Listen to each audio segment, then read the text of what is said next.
Mr Speaker, I rise to speak on behalf of unborn children. The unborn child in the womb is a human being. The whole debate about how we treat terminations in the law turns on what, or rather who, is being terminated. Yet proponents of this bill make no reference to that question, provide or offer no answer to that question, and do their best to look the other way from that question.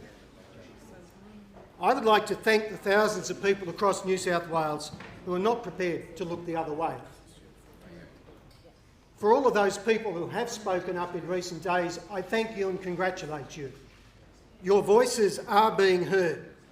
They're only just now being heard because, unfortunately, this very significant bill was introduced to this House with the minimum possible notice. But your voices do matter. They are the only voices which can speak on behalf of the unborn. Mr Speaker, science supports, Madam Acting Speaker, science supports the cause of the pro-life movement. Science tells us many things about the unborn. We know that a child's heartbeat starts at about 4 weeks. We know, even though the mother doesn't know it until later, that at 6 weeks the embryo begins to make spontaneous and reflexive movements. We know that in females the ovaries are already identifiable at 7 weeks. At 8 weeks the embryo displays intermittent breathing motions. And significantly at 16 weeks the fetus reacts to a needle stimulus with a hormonal stress response, releasing noradrenaline or norepinephrine into the bloodstream, indicating a capacity to sense and experience pain. And we also know that at 21 or 22 weeks the lungs gain some ability to breathe air. This time is considered the age of viability because survival outside the womb becomes possible for some fetuses at that stage. We know these details and so many more through the capacity of modern science and medicine. Through modern ultrasound techniques, every parent now has the opportunity to see their child in the womb. The developments in the field of DNA mean that we can now identify the unique DNA of the separate human person growing in the womb. We can even operate in utero to address serious health conditions of the child before birth. All of these developments and many more serve to confirm and corroborate the truth that the unborn child is a human being. Some people have suggested that support for protecting the life of an unborn child is archaic. I put it that support for the unborn child is the only rational response to the science. Some people in decades gone by may not have known what we now know about the unborn child. If so, they had some excuse for not focusing on the humanity of the unborn child. But in 2019, that can no longer be the case. I am pro-life. Like most people, I'm against capital punishment. I'm opposed to war wherever it can be avoided. I'm also against abortion. I believe that we only really have the right to take human life in self-defence, and this is no such case. It is critical to answer the question about who is being terminated if we're going to talk at all about human rights. The whole concept of human rights arises from the fact of being human. These rights belong to all human beings, regardless of race, age, physical or mental capacity or any other factor. As the unborn child is undoubtedly human, as the science affirms, this issue cannot be treated as a distraction or a minor consideration. Madam Speaker, I'm going to read from Article 6 of the the International Covenant on Civil and Political Rights, one of the foundational statements about human rights. Article 6 says, "Every human being has the inherent right to life. This right shall be protected by law. No one shall be arbitrarily deprived of his life." It's a simple statement. Does it apply to the unborn child? I believe it does. If people are going to treat this issue differently, surely they have to address that question and answer that question honestly. Now, I respect that people can have honest, different interpretations on an issue like this, different understandings of the issue. But that question should not and cannot be dodged. It is a real question. If this person is a human person, and I believe the science says that to be the case, where do those human rights lie? It should not be dodged, it should not be avoided, it should not be brushed aside under the carpet. There are a number of other statements in that Declaration of International Civil and Political Rights which are relevant, but they all derive from this central function. Surely we have to answer the question and answer it honestly. Firstly, we have to confront it honestly. And my disappointment about this process that's happened in this place this week is that we have not confronted this issue honestly. We haven't been open to considering the whole issue from the perspective of the whole community. Something has been pushed through here which could have happened very quickly and could almost have been over before most in the community knew what was going on. And that is not the way to deal with an issue of this magnitude. Proponents of this bill, Madam Speaker, have said that it's about decriminalising abortion, that it's just about providing clarity about the situation to make people clear that they can behave in a way in accordance with the law without fear of criminal penalty. But that's deceptive. In fact, it's misleading, because there are a number of aspects of this bill which do not reflect the current law, but rather change it, expand the capacity for abortion beyond that which even the common law on which it's been based to date would determine. The current common law sets some rules, albeit I think they're weak ones. This bill would remove even those. It would allow more abortions to occur, including later ones. And I'm certain that the community is very uneasy about late-term abortions.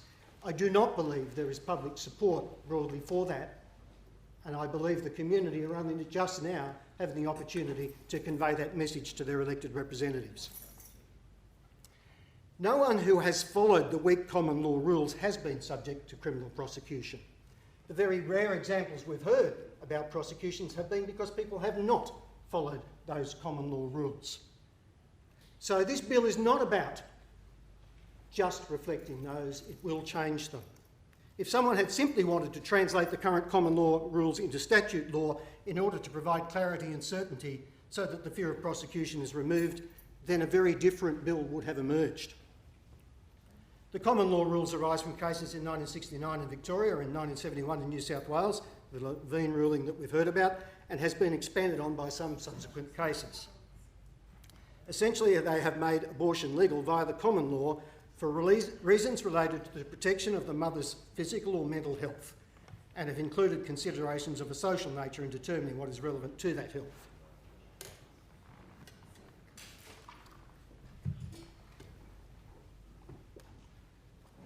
To be clear, this bill would do away with such criteria altogether for abortions up to 22 weeks. No longer would that common law test apply. And after 22 weeks, the terminology of this bill requires only that two doctors consider various circumstances. It does not require that any criteria be met, that any test be passed, or even that the doctor's opinion be justified by the consideration that they have conducted of the circumstances. It would simply be sufficient in law that they did consider the circumstances. Madam Speaker, that is an incredibly low bar. Consider means very little. The things they need to consider themselves are quite vague, but the key word is simply consider. That does not set an adequate test for something of the gravity that we're talking about in this issue. The bill is not just about the decriminalisation of abortion, it is about the expansion of the practice of abortion. It is about the reduction of those few safeguards for the unborn child that do exist, and it is about the imposition of a legal obligation on doctors who conscientiously object to abortion to act against their consciences. I heard the Minister for Health earlier today say that that's not the case, that the current rules around doctors, the current professional standards would oblige exactly the same thing, he claimed. Not so. The current professional standards require that a doctor does not impede. That is a very different thing from actively referring.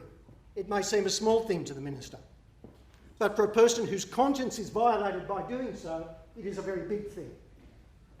Doctors should not be forced to do what they believe is wrong. Doctors should not be forced to participate in ending of the life of a patient, and they do believe the unborn child is their patient. The so-called safeguard of 2 doctors for later term abortions is no safeguard at all. The bill would allow the abortion of a 39-week unborn child for no particular reason, as no particular reason is required by the bill. The bill would outsource the responsibility of this Parliament to make the law to the opinions of 2 doctors. An opinion, not a professional judgment against any specified criteria.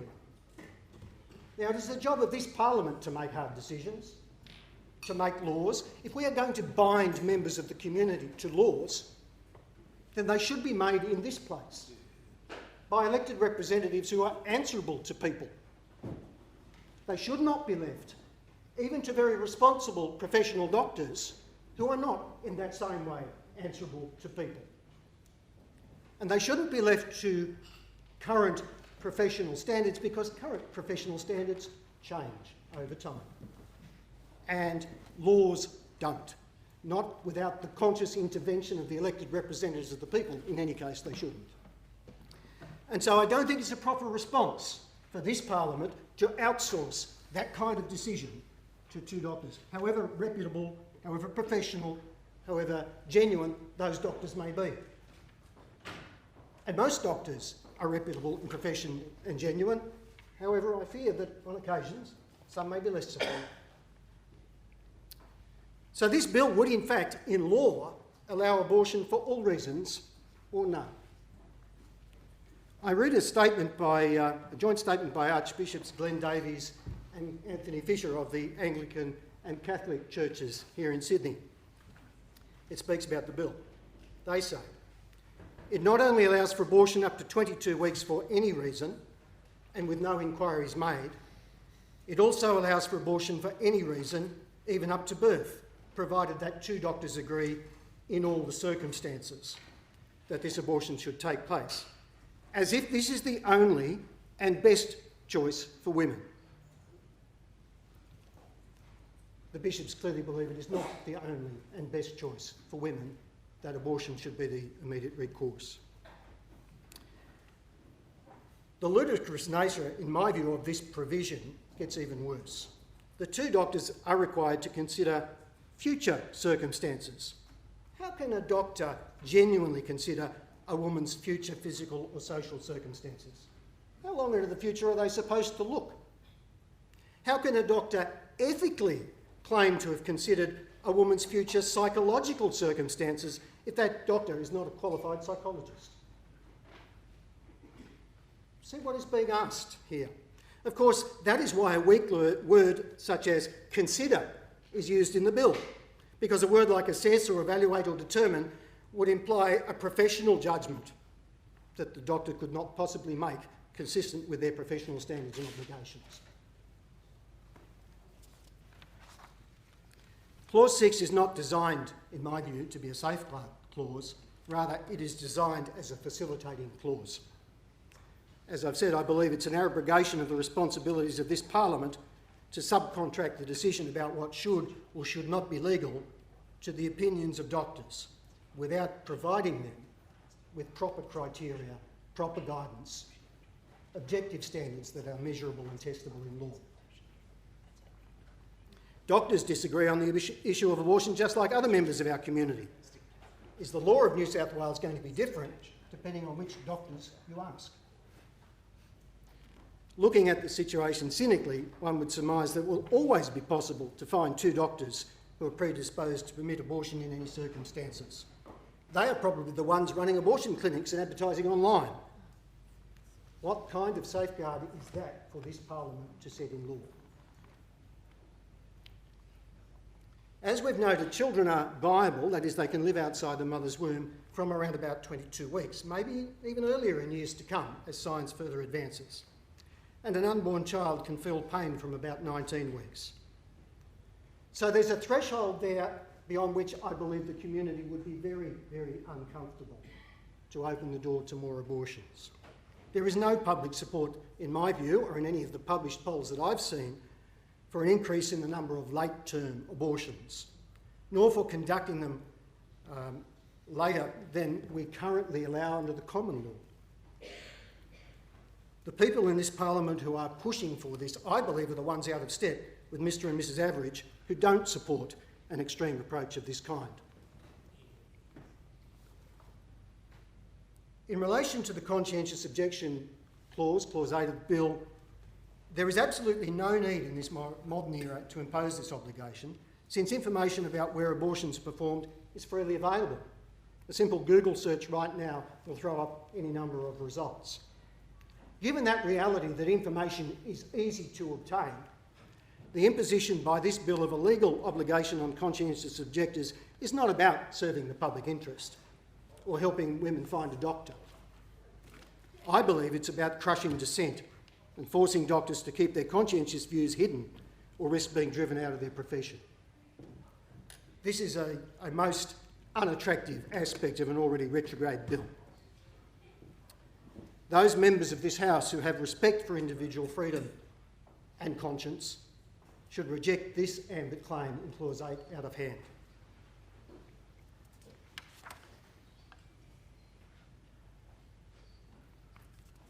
Madam Speaker, it has been claimed by the mover of this bill that the bill will bring the law into line with clinical practice, with community attitudes and with the rest of the country. I would say that in important respects, each of those three is untrue. It goes well beyond current clinical practice because it goes well beyond the current common law rules. They would no longer apply up to 22 weeks because no reason is required under this bill up to 22 weeks. So that is a change. That is not bringing the law into line with clinical practice. I believe it by opening the door to more late-term abortions, it is out of line with community attitudes.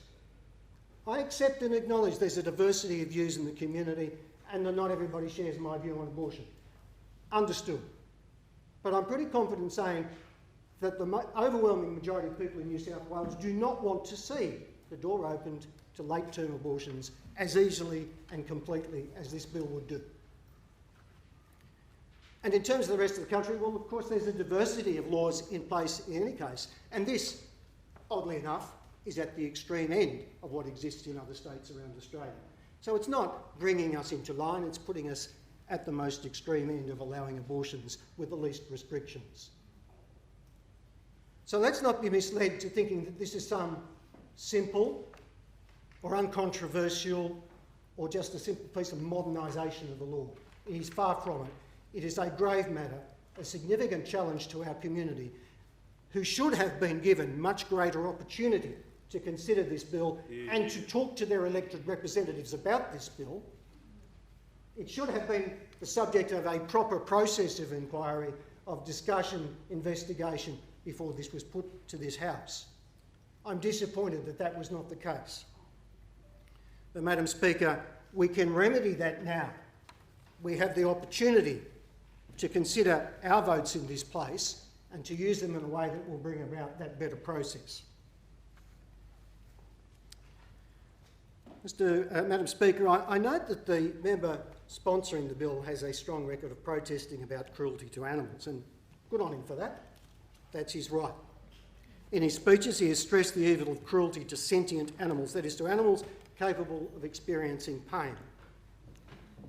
In his debate around the greyhound issue, which caused us all significant challenge in this place, he said, "Racing animals is about greed. Animal welfare can never be guaranteed because cruelty is profitable. As a humane society, we should not permit, let alone support, such treatment of voiceless, sentient beings." And I put it to the community and to this House that that is exactly what is entailed in this bill. Consciously so. Voiceless, sentient beings. Beings who will grow if given the normal opportunities that everybody else, each one of us has had, will grow into adult human beings in due course. How can we as a society, on one hand, condemn cruelty to animals, but permit the killing of unborn children? It is a challenge. It is a dilemma. It is a question that the community needs to confront. And we shouldn't just pretend it's not there. He spoke too about the Kosciuszko wild horses, and I won't go on. I think the point's been made that these issues require genuine consideration. These issues matter to members of our community.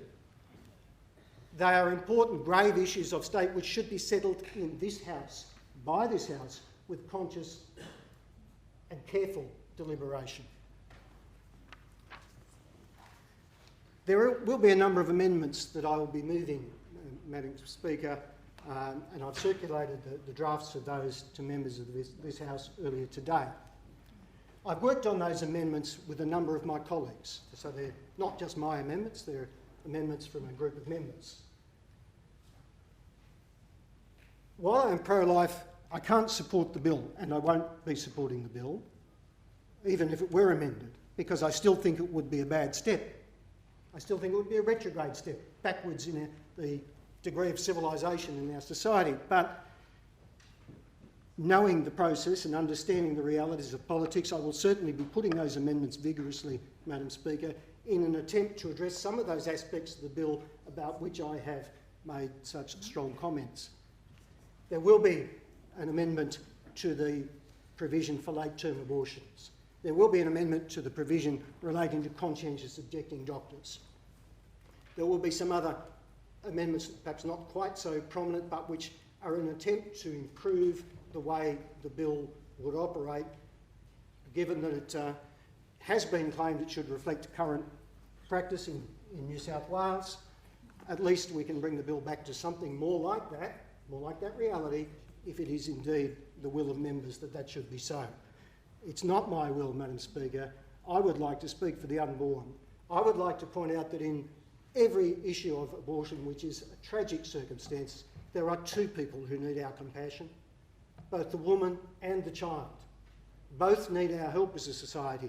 Both need our supporting hand wherever we can make it possible. There are all sorts of dilemmas thrown up in life, and I don't want to belittle them for one moment.